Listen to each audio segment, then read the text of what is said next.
Well, good morning, everyone, and welcome to our weekly webinar. My name is Hilary Stupa. I'm a software developer with Qdabra software, and today we're going to talk about PowerApps some more. We're going to talk about data connections. We are also going to talk about a lot of other things. So first off, though, I recently heard this referred to as paying the bills, and I think I'm going to go ahead and steal that. So here's our paying the bills slide. If you have not tried Forms Viewer, you really should. The performance is definitely better than InfoPath Form services in the browser. We keep adding features. It's so easy to publish your forms. You just drag them and drop them, and they're published. It supports QRules commands, and it's going to allow you to extend the life of your investment in InfoPath. So definitely check it out if you haven't tried it yet. And you guys all know how to contact us if you want a demo or need more information, okay? So moving on to talk about Power Apps. Oh, I've got a little poll I want to run. Let me just figure out how to do that. All right. So we're going to do a quick little poll here. Just curious what you've tried out of this specific list. Let me make sure I'm sharing it. Okay, so yeah, if you don't mind, if you've tried any of these things, just mark them. I know you might not have tried you might not have tried any of them, and I didn't add that as an option, which I'm recognizing now is kind of silly. So at any rate, if you have tried any of these things, mark them.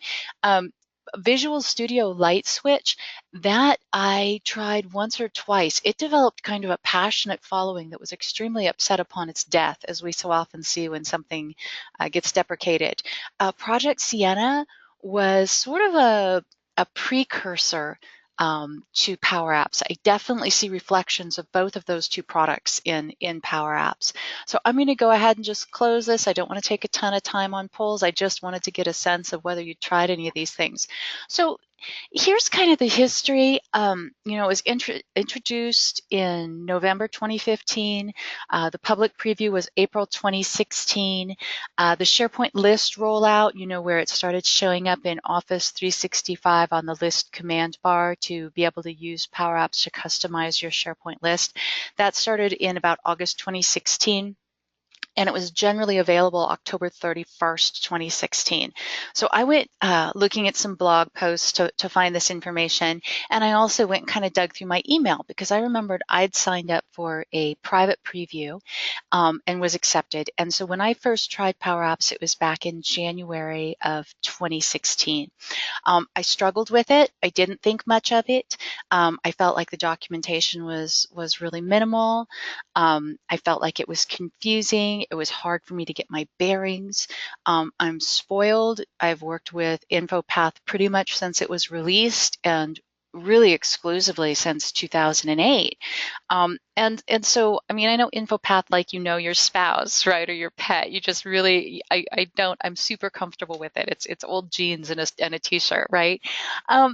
So over the past few weeks, I kind of dug back into Power Apps because I was familiar with it, but I wanted to make sure I had a demo ready for this webinar and make sure I had some knowledge to share for the webinar. And I have to say that, as I worked on this, my opinion of Power Apps has changed. And this is how I feel about Power Apps today. I am completely in love. I had so much fun working on this demo. I had so much fun learning more about it. This should kind of give you a feeling of what this webinar is going to be like, right? I'm going to, talk too fast. I'll use up all the allotted time and still have more stuff I can't show you. It was one of those things. You guys know this kind of thing, right? Where you get up on a Saturday morning and you're like, okay, I've got all these things I should do. And then you find yourself back at your computer because there's something you're working on that you really want to figure out or try. That was Power Apps for me. Or as I was working on this, I'd get up and just like be so excited I would actually do a little jumping around my room and startle the pets. So whoops, I just jumped forward 8 billion slides. So yeah, I'm super excited about it, and I hope after this webinar you are too. So I'm going to do 2 more quickie polls, and that is because well, I've got my reasons. This this one is basically, I'm curious about your Excel skills. And the reason I'm curious about your Excel skills is because there's a feeling of familiarity when you're creating functions in Power Apps that reminds me of the formula bar in Excel. So the more comfortable I think you are with Excel, the more comfortable you're probably going to be with functions in Power Apps. And don't let it block you if you're not comfortable with Excel, but do understand that if you are, it's going to give you a little more of a feeling of familiarity. And I wouldn't be surprised if that wasn't intentional on the part of the Power Apps team, right? Why not? You know, you've got people who are using Excel to build these kinds of complicated spreadsheets. Let's make this feel familiar for them. And then I'm going to close that one. And then my next one, is how do you, if you look at your own kind of understanding of data, tables, records, columns, how do you rate your own understanding? I mean, and if you're working with InfoPath much, you probably are somewhat comfortable with it. But hey, I mean, it's not a concept that comes naturally to everyone. It's sort of like when we talk about variables in programming. Some people are just like, they completely naturally get what a variable is. Some people struggle. And so it's definitely another one of those things that if you are comfortable with data, you will probably have an easier time kind of getting into the swing with Power Apps. All right, so I'm going to go ahead, and a lot of you are pretty comfortable with it, and we don't really seem to have anybody who's just like, I don't get it. And don't, if you are less comfortable with these things, don't let that be blocking for you. But just recognize if you're more comfortable with these things, there's some features of Power Apps that will seem more familiar or a little easier to deal with. Okay, so if you're used to Excel, some functions will look familiar. If you're a programmer and you write code at all, the fact that you can have the same named function with different types of parameters, that should be familiar. If you're comfortable with data, you're going to have an easier time with data-related functions. Now, I'm going to go ahead and I just want to one thing I thought about before this webinar was, do I want to kind of bounce between slides and demo, or do I want to just do slides and then do demo? And we're going to bounce back and forth because I honestly believe that it is easier to understand some of these things if we look at them while we're talking about them. So I hope nobody is prone to motion sickness, and we're going to go ahead and look at a few of these things. So if we look at a concatenate function, just let this guy load up. I found between using PowerApps Studio, the Windows version, and using PowerApps on the web, I'm much happier with the web version. There's a few reasons for that. One has to do with font size. I don't know if any of you are vision challenged, but if you are vision challenged, sometimes it's nice to be able to bump up your fonts. And it's a lot easier for me when things like this text over here that says the screen name and all of that stuff, the names of my controls, if the font is a little larger, it's more readable for me. And I'll show you in PowerApps Studio later kind of what this looks like. And you'll see that even though I've got fonts up on my screen size, it's not necessarily reflected. So let's look at a concatenate statement. This is very familiar. This is very much an Excel syntax, right? Concatenate text, comma, text. So that Excel syntax should look familiar to you. If we, I need my notes. Will this let me? Okay, so I want to show you some functions that take different types of arguments, and let's just find one. So if we go look at like the patch function, boom, you'll see that that's a function that has various overloads, right? So you can use, if you scroll down to the syntax, you can use patch with this approach. You can use patch with a different approach. You can use patch with a third approach. So watch for this kind of syntax and recognize that some of these functions can take different types of parameters. Okay, so just be aware of that.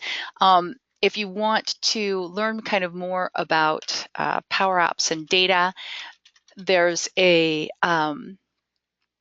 good article on that as well, kinds of data sources. Let me find the one on records. I'm sorry, guys. I'm just not sure how to copy out my my handy URLs that I saved. Here we go. This is the one I wanted to show you.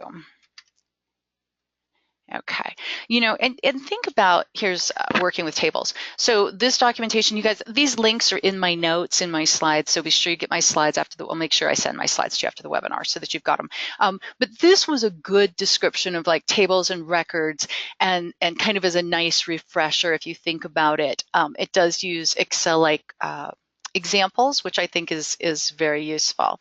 Okay, and you definitely want to be bookmarking the documentation, right? You definitely want to keep looking at this documentation. First off, the documentation is improving even as I speak, right? I've definitely seen an improvement in the amount and quality of the documentation that they've got available.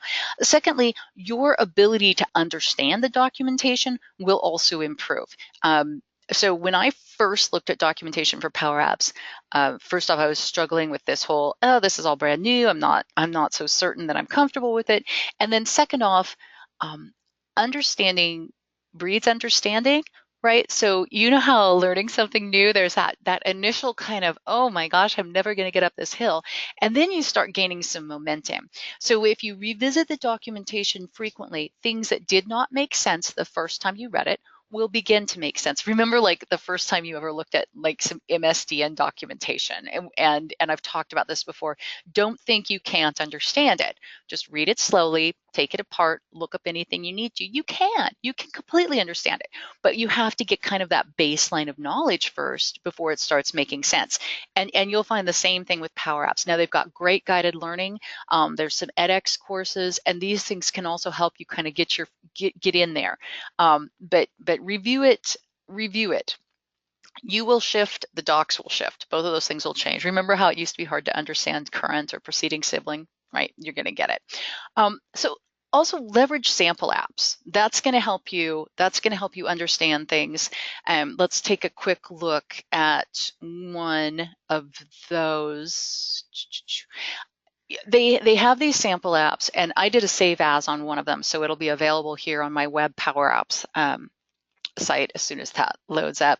If I were to try, by the way, I have expense report open in another browser window. If I try to open that to edit it again in this browser window, it will give me a warning, bless its heart, and it will actually force me to close one of those sessions, which is great. So here is a sample app of theirs that I just did a file save as so that I had it locally. And you can learn quite a bit just kind of poking around in the sample app. And I think while that loads, I'm also going to pop open PowerApps Studio so I can get open another app for you that I want to show you. Okay, so here's a sample app. So this is one of their sample apps. I did save as, so it was in my PowerApp, so I didn't have to like start from scratch again every single time. And you can kind of poke around and look at some stuff. For example, here's their plus button. We all know that means add a new item. And you can see that they've got two functions in here, new form, and it goes to form new budget. Oh, and then there's the navigate function. And so if you start looking at some of these things, it will help you get a sense of how to use different formulas. And that was definitely one of the things I leveraged as I was working on my demo app. And so if we go to like form new budget, now you can see here's a form. It gives you a chance to look at the various things in the form, like the data source. You can see the data cards. You can see they've been customized. So all of these things are going to help you develop a baseline of knowledge. And I don't know that their sample apps are anything that would perfectly mesh to any of my business needs, but they definitely are a good way to see how things are approached. Okay. The other thing that's helpful is if you start from a data source. There's limitations to starting from a data source. For example, my expense report demo that I created for you, we use the expense report as sort of a canonical example here. And the reason we do that is because it has one-to-many relationships. It has a need for approval. It has a need for notifications. It has it's a thing that we all understand. We've all created expense reports or filled out expense reports or heard of them on a TV show. I mean, it's a common business need. So they don't have, if you create from a data source, they don't have the ability to let you create from a data source where you've got multiple tables. Like with InfoPath, when you based your form on a database and you could select your tables. It is a flat structure right now. Just because that doesn't exist now doesn't mean it's not going to exist in the future. And I have this thought that my app would have been easier if I had started with an auto-generated app from my parent table and then extended it to include my child table. So that's something I might be trying in the very near future. At any rate, you can customize this. You can see here over on the side why I'm saying, hey, the fonts are just so much easier for me in the web browser than in Studio. This is all just, it's a little teeny for me, okay? But this is another great way to learn how to do things or how an auto-generated app would do things. And it's definitely worth investigating as you get a feel for things and get ready to start building your own things. A note about forms. So forms are a type of control that you put on your canvas. Okay, so we just looked at this. This is a form right here. This is a form control. I will tell you that I think these icons that are used for the different types of controls are brilliant. It's really nice when you look at this layout, you know what each of these things are. I mean, obviously, you don't know right now. I don't know what all of them are, but you can quickly get a sense of it. It's like, well, this is a shape, this is a group, this is an icon. I mean, it's so nice to have that pictorial help there to let you know what these controls are. That doesn't mean we shouldn't be naming things better. We're going to talk about that in a second. But at any rate, so, when you go and you look at a form is a very simple way for creating and editing individual data records, okay? I'm going to pop back over to my slides here. If you want to just simply submit a record, edit a record, forms are great for that. You can get info back using the last submit property. So forms have a ton of cool properties. There's good documentation. I'm not being snippy at all. It's awesome. Let me go find it. There's good documentation for forms, PowerApps, forms. Understanding data forms. So understanding data forms is great. Edit form and display form controls. I think this is the one that I used. Yeah, this is the one that I used the most. It talks about the key properties. Okay, and so the key properties, you can have two kinds of forms. You can have edit forms and display forms. Edit forms are the ones you can use to save new data or edit existing data. That makes sense. Edit forms have a mode. So your edit form can be a new mode or edit mode. Forms have properties that will help you.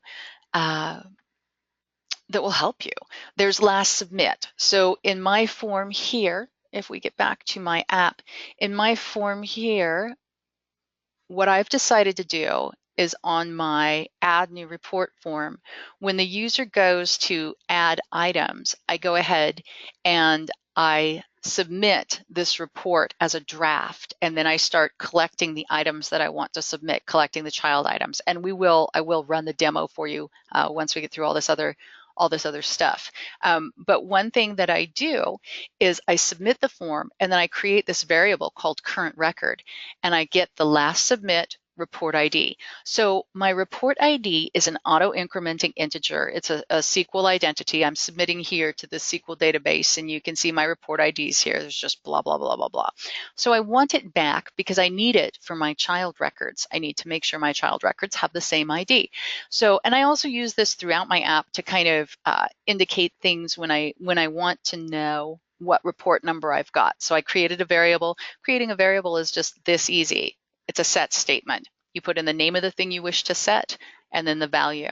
And then bingo, you can use this throughout your app. So the last submit property is very important. There is a unsaved property. So if your user has been typing data into a form and they have not saved it and they click a button, you could do something leveraged on unsaved. My thought is you could probably go ahead and pop up some kind of a warning. You've got some additional actions that can happen. Let me pop back here to my form. You've got some additional actions that can happen on submit. So if you go and you look at a form. We've got add new report screen. Let me scroll. And let me jack you back up. Advanced. So if we go to our advanced, you can see under action, we've got on success, on reset, and on failure. You guys know that on failure is going to give me some error handling capabilities. I can give the user some feedback. We've got on success, which means if there's something specific I want to do on success, I can do it. We've got obviously the on reset, which means you can reset the form. Like if the user hits a close button, you can choose to reset the form. And if you want to take a specific action when that happens, you can. So you've got a lot of control there. Valid, right? You can check and see whether something's valid. Forms have an item property. I'm sorry, you guys, I'm so excited. I'm probably almost not making sense. Forms have let me get my form selected here. I'm going to select it over here. See how many options I have? I don't have to select my form on the canvas. I can select it over here in my controls. Forms have an item property, okay? And the item property is only used if this is an in edit mode. The default mode right now for my form is edit. I could change that. I could say my default mode for a form is always going to be new unless I put it in edit mode. But my default mode is edit. And here's my item if it's in edit mode. If it's a new mode, you pass in an item. So from my screen here, my standard landing on my plus button, boom, you can see I'm saying new form right here, add new report. And then we navigate and we pass in a default record, a default blank record. So right here, I've said, no, this is going to be a new form for add new report, and I make sure that it's in new mode. Okay, so you want to get a sense of forms. A great way to get a sense of forms, again, is to go back to one of these sample forms, right? And mess around with a sample app until you get kind of a sense. Do you guys remember the InfoPath 2003 release that came with all these different samples that we kind of were able to learn so much from, although frankly, they used too much custom script in those, and they shouldn't have done that because it was a bad example for all of us. But at the same point in time, it's the same sort of thing. Learn from samples. And for me, what worked best was trying to build my own thing and just bouncing two samples in order to kind of understand what was going on. Okay, so that's kind of a little bit about the form control. Definitely investigate. I tell you what, when I saw that on success action, I lost it. And when I saw that there was unsaved as a property, I thought that was amazing because I know there's a way to leverage that. I know there is, pop-up, have like a little section with a message you want to show the user and then another button they can click. Totally leverageable. Okay. Let's talk a little bit about data. So we talked about forms. Those are easy to submit. You bind your form to a data source and then you submit your form. Guess what? If you want to change it, you just change it. I mean, remember with InfoPath, I'm sorry, I sound like I'm casting aspersions upon InfoPath. I'm not. I think it's a wonderful project and I don't regret the years we've spent together. But remember with InfoPath, like the first time you built some sort of really fancy database bound form and then you realized that you needed to submit some data that would keep the submit connection from working, right? Because there's these restrictions around what you can and can't submit, or like you built this great form and it's perfect, and then the product manager, of the department you built it for came to you and was like, yeah, but we need that to go to this database. It's like, oh man, I got to start over. I tell you, I did something dumb with my demo. And well, not dumb, but it was one of those things like, when you're building something and you're working with something new, your first effort is never your best effort, and your first idea is never your best idea. And so what I had going on here was on this little check mark where you add expense items, because those are my child items, right? I was submitting each row as I clicked the check mark. So I'm comfortable with my decision to submit my expense report as a draft when I move to add these child items. I'm okay with that. I think by the time somebody's clicked the add items button, they're pretty committed. And on my X button, I've got it set to set the status to canceled. So they've got a way to kind of make that expense report go away. But at the same point in time, it didn't make sense to me to be, talking to the database for every single one of these items. And I didn't really add any functionality here for the user to delete any items or anything like that, but it still didn't make sense. So initially what I had was I had this little check mark and it was submitting the form. So it was actually submitting this add new item form back to the database. And then I did some research and I'm like, you know what? I don't like this. So instead I'm creating a collection and I'm adding these items to the collection. And then I had to change, my gallery over here because I have a little gallery on my expense report that shows the items. There they are. And so I had this little gallery to show my collected items. So I had to change that, right? I had to change that to my report items collection. And I had to add a little logic to clear that collection. It took me, I don't know, 20 minutes or something to make this change. So I took my thing where I was like, gosh, I wish I'd done this differently. And 20, maybe 30 minutes later, I'm doing something completely different. That was extremely exciting. That flexibility was extremely exciting to be able to just kind of switch things over. So anyway, that's my thing on Submit. So using Patch is what I was going to tell you about here before I got distracted about how easy this was to switch things. Patch is a function that you can use to update multiple records or update a single record. What I mentioned here is kind of what I'm talking about a little bit. Your form can submit to the data source it's bound to. So your form is bound to a data source. You can submit to that data source. And on the same button, you can stack in some additional functions to submit to a different data source, or you can combine multiple patch commands to submit to multiple sources at the same time. So we're going to go back to my sample app here and let's take a look at add new report. So add new report. We add our information, we add a bunch of items because obviously my expense report may cover, for example, a trip and I've got 15 items or whatever. And then when I say, yes, I want to submit this, then I want to submit my add new report form, which is this part right here that has the date, the purpose, and it's got some other information. You can see all of these data cards here that aren't visible, but that I'm still gathering data in to submit, like my manager user ID, my manager email, all of these things, okay? So I'm setting my status data card here. The value is this variable of current status, okay? So now my status gets set to submitted. I'm submitting my new report. This is all just semicolon delimited. You can just stack these bad boys up. I'm setting my current record variable just so I've got it because I may want it for something else, okay? And now I'm using the patch function. And for the patch function, look how easy this is. All I was doing was I was collecting the records from my form to a collection that gave everything the same names as in my expense report item data source, okay? And I just submit them, boom. And then I clear my collection and I boom back to my main screen. So using a collection to kind of gather up your records and then dump them all at once is an efficient way to go. And I definitely saw a performance improvement in my little sample app when I did that. And the other place I'm using Patch here, well, I guess I've got a couple little places, but another place I'm using it is right here. Let me shrink you back up. On, not you, I'm such a liar, on review. So, oh, okay. See that little exclamation point? We're going to talk about that in just a second. But on my approve report, you can see I've got this little button that the manager can click. Note that if you click a control, sometimes it takes the action. So you want to think about that when you're here in design mode.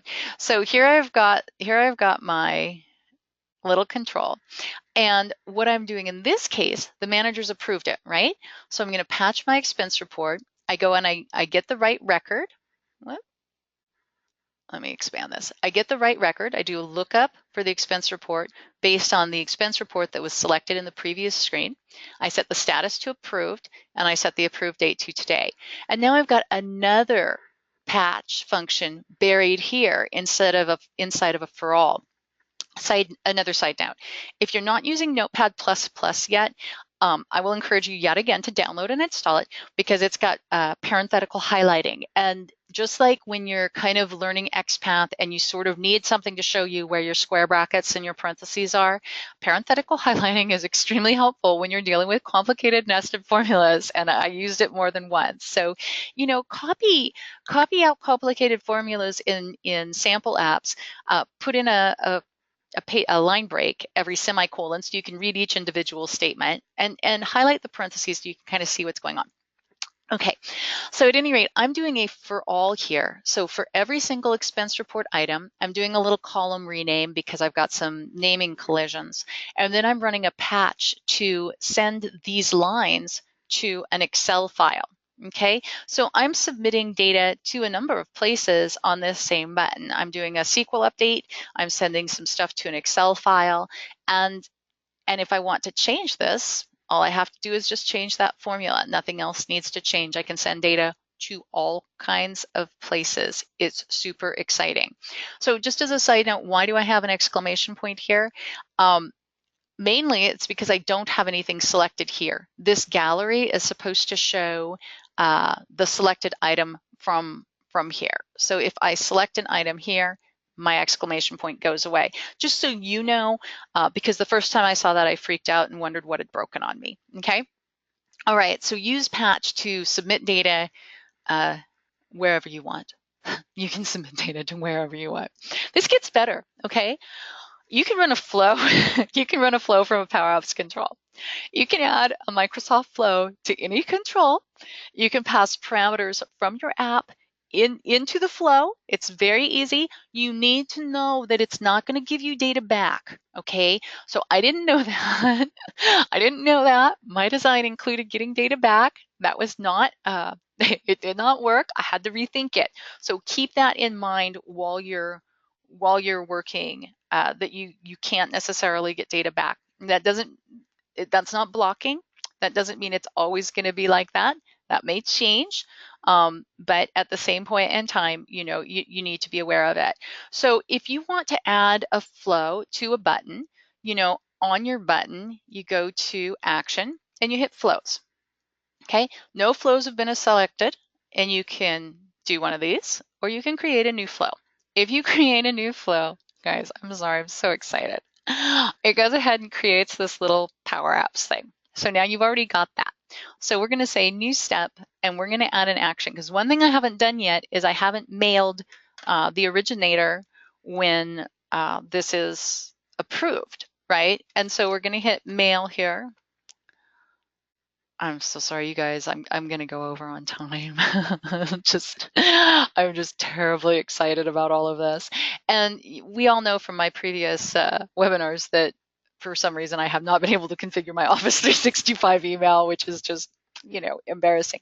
Okay, so I'm gonna send an email, ask in Power Apps. Okay, I'm gonna ask in Power Apps. Dudes, this is how I figured this out.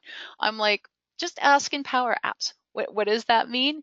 Ask in PowerApps means that there's going to be a parameter in PowerApps for me now. And we're going to name this approved email. And we're going to hit create flow. We're going to hit that again because we didn't hit it hard enough. So what's going to happen here with all of my little parameters, right? I'm going to hit done. And then back here in PowerApps, let's go back here, sorry. And we can see all, okay. I just want to see, there it is. Now it showed up. Now it showed up. Okay, so now I can just add I think I have to put in a semicolon. And then what happens? Okay, that's to edit it. Hang on, guys. Give me a second. Okay, so now that I've added it, I killed my other actions accidentally, so I should have copied that formula out.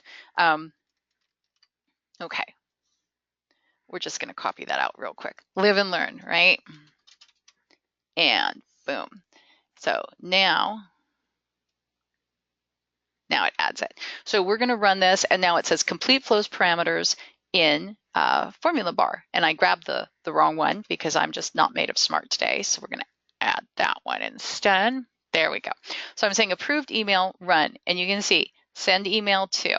And so I'm going to send the email to, I have selected this guy in gallery 2, selected, submitted by email, because that's information I've gathered. So I've got that, and look at how quickly it went away from where I needed it to be. I do have a little problem still with skiddiness, I find in the browser and in Studio. I have a feeling that's gonna get better. Okay, so my subject is gonna be expense report approved. And then my content could be something like concatenate, and then let's pretend like I'm using grown-up capitalization, expense report for, and it would be gallery 2. We're going to talk about that in just a second. Selected, report purpose, and okay, so at any rate, something along these lines. And now all of a sudden, I'm going to send an email when this is done. Now, I did end up kind of blasting away the rest of my patch, or the rest of my function. So I'm just going to copy that back in, and I want it at the beginning of this, and then semicolon there. How is it? Yeah, sorry, I'm chewing on my pen. That's useful, right? Okay, so I had to tweak around a few little things when I clicked to add it. It did kill my formula. Maybe add those first, or copy out your formula.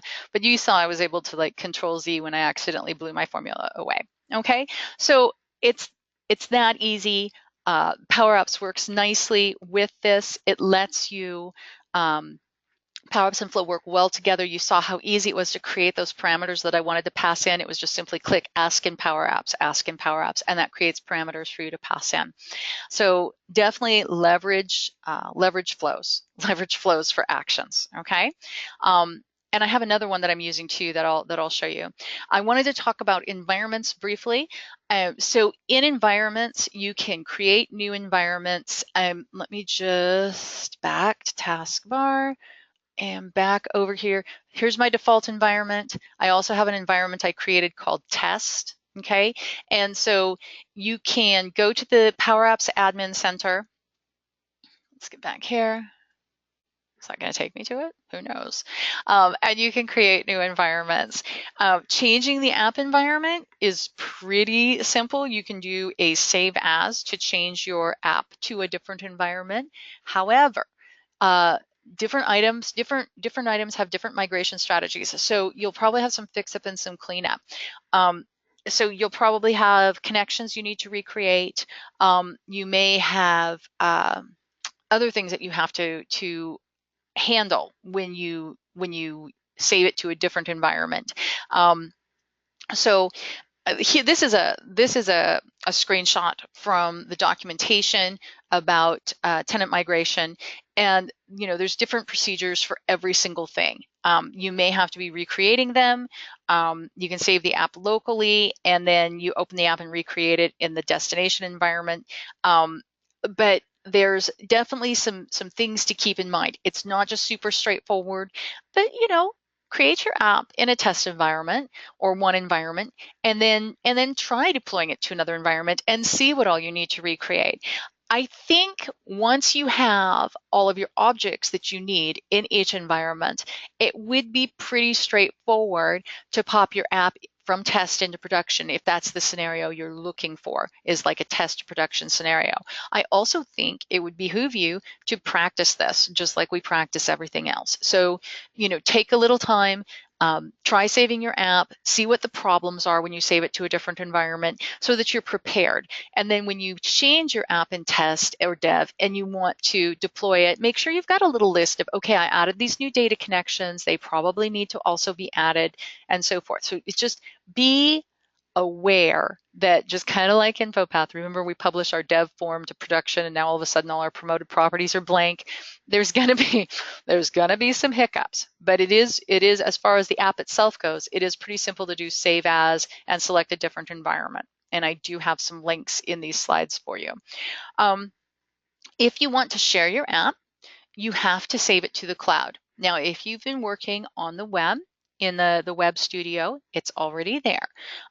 If you're working in the Windows Studio on your machine, then you'll even see under the save window, you're gonna have to save this to PowerApps if you want to share it. There are two groups. There's users and there's contributors. If you share with users, they can use the app. Sorry, duh. If you share with contributors, they can change the app. Okay, they can edit it. They can also share it with others. So you want to be aware of any security considerations. Don't let Joe in accounting be a contributor if you're worried he's going to share it with our Herman over in the stockroom. And so you want to make sure you're aware of these things. PowerApps saves versions. So we're going to look at that real quick because I was unreasonably excited when I found this. And I found it by accident, as we so often do. I went to details, and you can see all kinds of things here. Some of these we're going to look at in a second. And now we can see versions. Okay. And so here are our versions. You can see which one is published. Now, sometimes when I'm in process and I've been working on something and I save it, my published version might be down here. I can restore and I can delete. So did I accidentally blow something up with my last published version? Well, by gosh, I will restore and publish this version down here. And here are my versions going back to when I first started this. And you can see also the PowerApps release. So versioning is awesome. Versioning is super awesome. Okay, and let me show you the email we get when we share. I had Jen share one of her PowerApps with me so I could see what the experience was like with certain types of data connections. And so here's the email I got. Now she shared with me as a contributor. Boom, you can see the contributor. You can see the environment.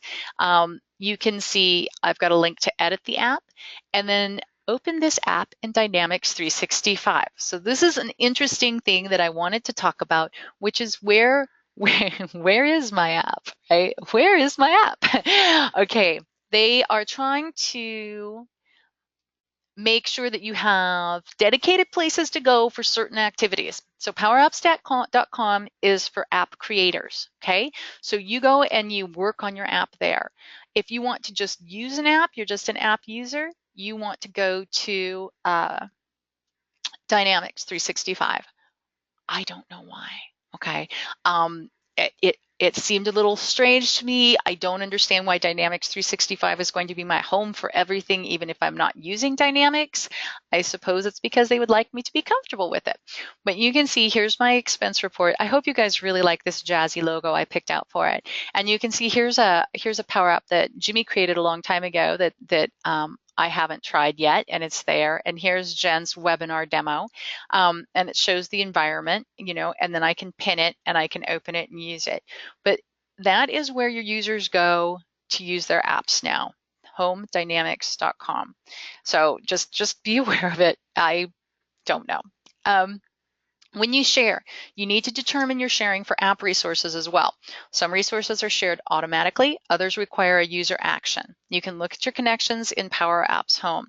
So if we go here to PowerApps Home, back where I was here, and we open our app and we look at the details, you can see what connections are used. Okay, this doesn't show my latest because I haven't saved that latest change we made where we added the additional flow. You can see what flows are used. You can see what connections are used. If you want to know if a connection will be shared, you click on the connection, okay? And if it has a share button, it will be shared. If it does not have a share button, it will not automatically be shared, and the user will have to create their own connection. Now, I read that in the documentation, and I was like, well, what does that mean? And that's why I had Jen share her app with me.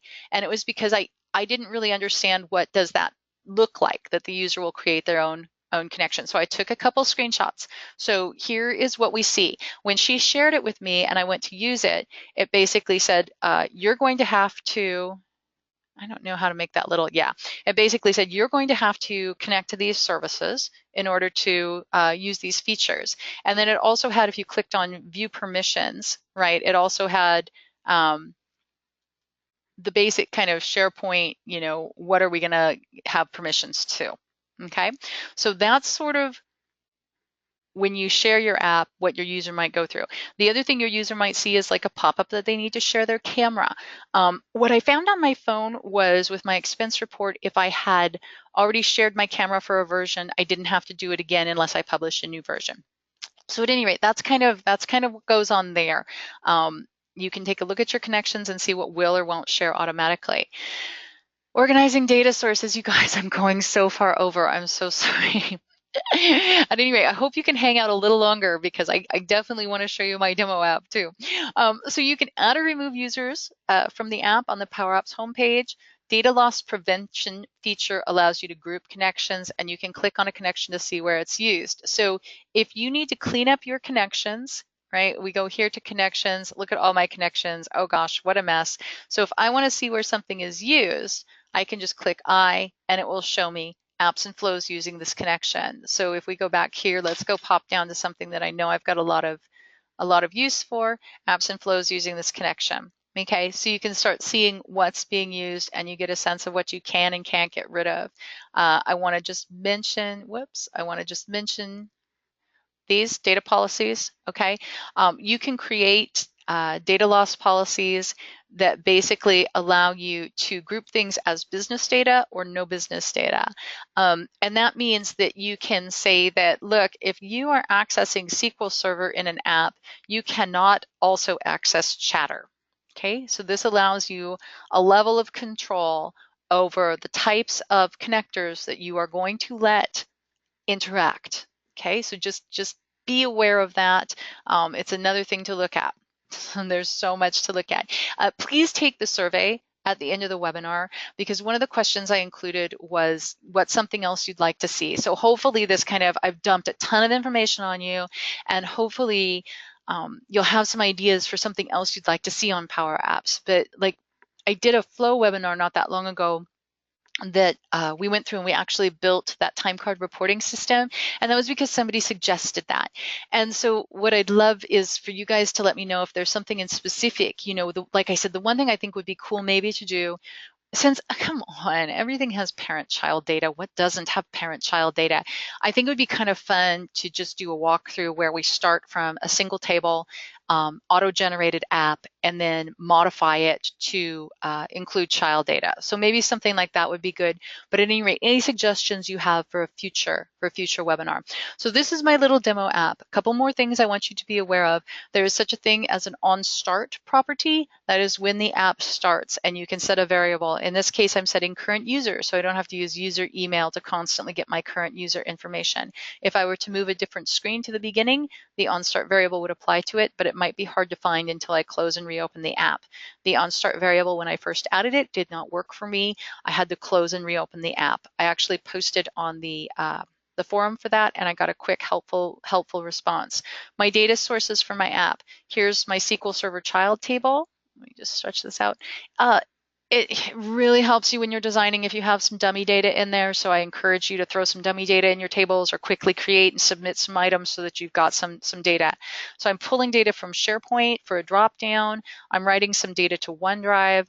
I'm using, I'm going back to my slides like silly goose. I'm using Office 365 users data connection to get back information about managers, and then I've got these two flows that are connected. So these are my current data sources. This expenses data source is an Excel sheet. Be aware that in your Excel sheet you must have a table.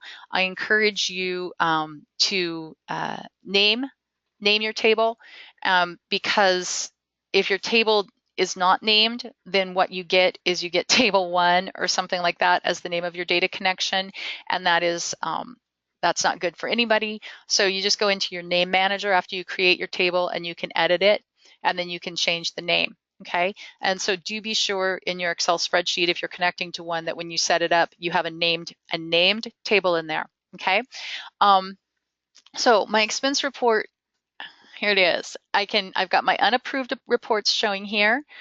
Reports that are waiting for my approval are here. I think I wired that up. Good, I did. I still had some buttons that weren't wired up. So if I go and I do a new expense report, I'm going to select a date. I'm going to make it today. I'm going to say, okay. I'm going to stomp on the keyboard. I'm going to add an item. I'm going to select a category here. I think things are a little I have found things are a little snappier when I open my app from Dynamics, when I open the published app versus when I'm, playing around in preview. But obviously preview is the way we make sure things work before we publish them. Okay, I'm going to add a receipt, you guys. I'm going to wave Wait, here I am. Okay, and I like tried to move my laptop down a little so you didn't see too much of the shelf there. I'm gonna hit save, um, and I'm gonna go ahead and say, yeah, I want to keep that, and yeah, I want to keep all this. So now I've got my new report submitted, and if we go over here and we take a look at my pictures, here's my receipts. I'm using a Microsoft Flow to dump these pictures in. I have a formula because remember we talked about you can't get data back. So I have a formula that generates the file name and then sets my receipt URL. So if we come over here and we take a look at my data and we look at my latest item and we go across here, you can see there's my receipt URL so that I've got that. So submitting the picture, getting the picture up in SharePoint wasn't the easiest. There's some different approaches. Basically, if you add it to a collection, then the URL property stores base64, and I used a flow then to create that picture file. Okay. When I approve a report, so I'm going to go ahead and I'm going to approve this report. You can see I'm showing the picture here based on the URL. I've got my report purpose and all of this. You can format. Formatting is a little tricky. There's a certain function you can use for it. It kind of use like an Excel style $, pound, comma, pound, etc. So I'm going to approve this now. And good, this one shows submitted by me. So hopefully I'm not about to send my real manager an email because remember we added that. Oh, that's right. Yeah, we added that email. We added that email flow. At any rate, so that submits it for approval. When it's approved, then what happens is it does write back to that. It does write to that Excel sheet. So here's kind of the scenario that I had pictured, and I should have started with that.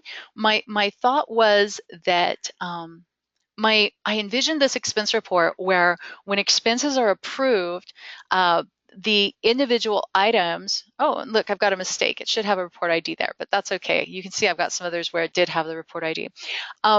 The individual items get written out to a spreadsheet because then the accountant has a spreadsheet to work from.